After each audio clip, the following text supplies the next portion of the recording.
اچھا، تو آئیے آج ذرا تلنگانہ کے تعلیمی منظرنامے پر بات کرتے ہیں اور کچھ دوسری اہم اپڈیٹس بھی ہیں۔ ہمارے پاس کئی تیلگو اخباروں کی خبریں ہیں جو آل انڈیا آئیڈیل ٹیچرز ایسوسی ایشن نے جمع کی ہیں، کچھ سرکاری نوٹیفیکیشنز بھی ہیں اور سیاست نیوز جیسی اشاعتیں بھی ہیں۔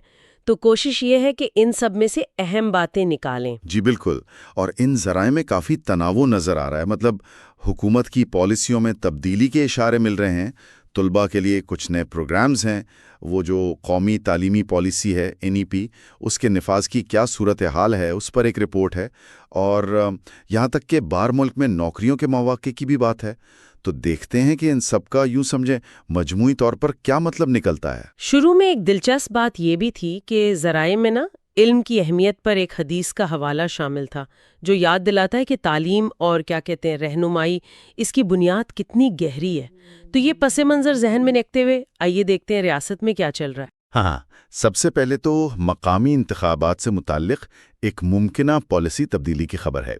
چیف منسٹر ریونت ریڈی صاحب نے اشارہ دیا ہے کہ وہ جو مقامی انتخابات میں امیدوار کے لیے 2 بچوں کی شرط ہے وہ شاید ختم کی جا سکتی ہے۔ آندھرا پردیش میں تو یہ پہلے ہی ہو چکا ہے۔ اوہ اچھا، یہ تو کافی بڑا قدم ہو سکتا ہے اگر ایسا ہو۔ اس کے سماجی اور سیاسی دونوں طرح کے اثرات ہوں گے، ہے نا؟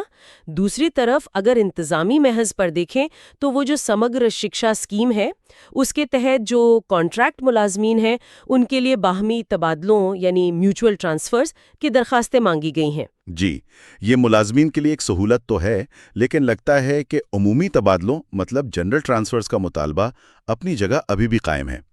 اسی طرح اساتذہ کے لیے ایک مثبت خبر یہ ہے کہ بھاشا پنڈتوں کی تقریباً 800 پوسٹوں کی اپ گریڈیشن ہو سکتی ہے۔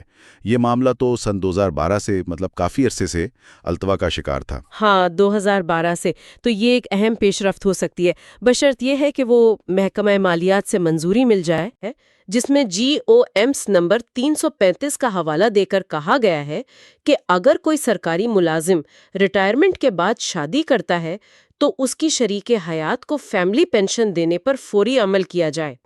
یہ شاید کسی پرانے حکم کی وضاحت ہے یا اس پر عمل درآمد کی تاکید۔ جی، یہ تفصیلات اہم ہوتی ہیں کیونکہ یہ براہ راست سرکاری ملازمین اور ان کے خاندانوں پر اثر انداز ہوتی ہیں۔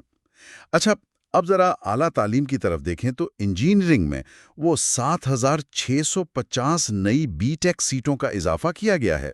اوہو، 7650! تو کل سیٹیں کتنی ہو گئیں اب؟ کل نشستیں اب تقریباً 1.14 لاکھ کے قریب پہنچ گئی ہیں، کافی زیادہ ہیں۔ 1,14,000! یہ اضافہ تو ٹھیک ہے، لیکن سوال یہ بھی ہے کہ کیا اس سے معیار پر تو کوئی اثر نہیں پڑے گا، یا یہ کہ یہ جو اضافی سیٹیں ہیں یہ ان شعبوں میں ہیں جن کی مارکیٹ میں واقعی ضرورت بھی ہے؟ یہ بالکل صحیح سوالات ہیں۔ دیکھیں نا، صرف تعداد بڑھا دینا کافی نہیں ہوتا۔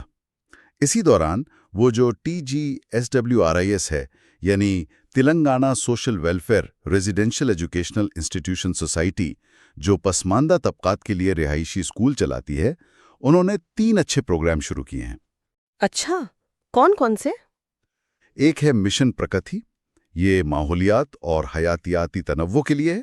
دوسرا ایٹ رائٹ، جو غذائیت پر ہے FSSAI کے تعاون سے۔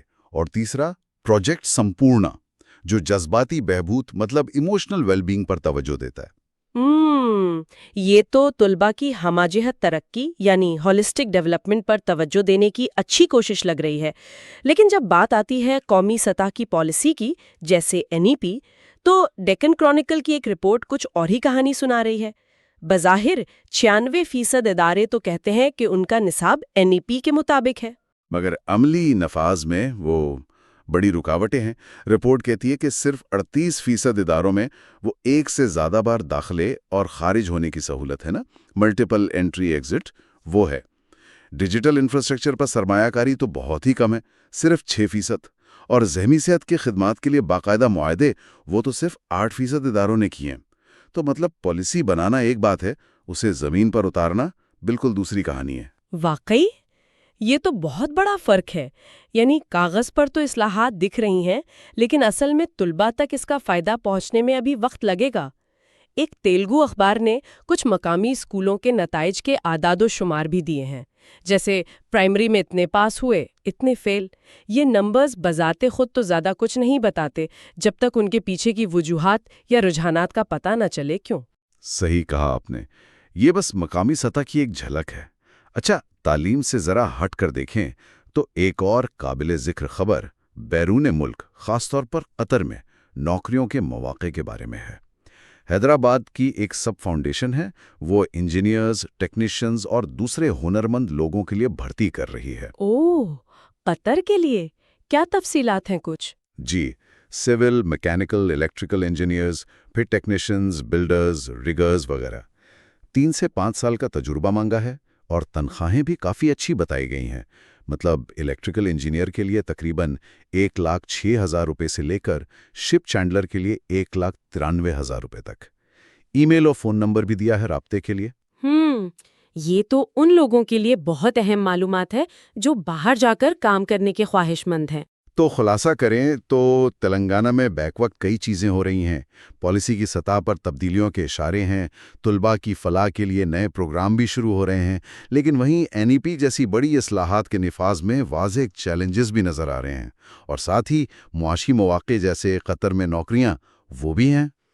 بالکل، ان سب باتوں کو سن کر جو ایک بڑا سوال ذہن میں آتا ہے وہ یہ ہے کہ یہ جو تمام پالیسیاں بن رہی ہیں، پروگرام شروع ہو رہے ہیں، اعلانات ہو رہے ہیں، ان کا حقیقی زمینی اثر کب اور کیسے نظر آئے گا، خاص طور پر تعلیم کے میدان میں۔ ان اقدامات کو طلباء اور اساتذہ کے لیے ٹھوس بہتری میں بدلنے کے لیے وہ جو پالیسی اور عمل درآمد کے بیچ کا فرق ہے نا، اسے کیسے کم کیا جا سکتا ہے؟ یہ وہ نقطہ ہے جس پر شاید مزید غور کرنے کی ضرورت ہے۔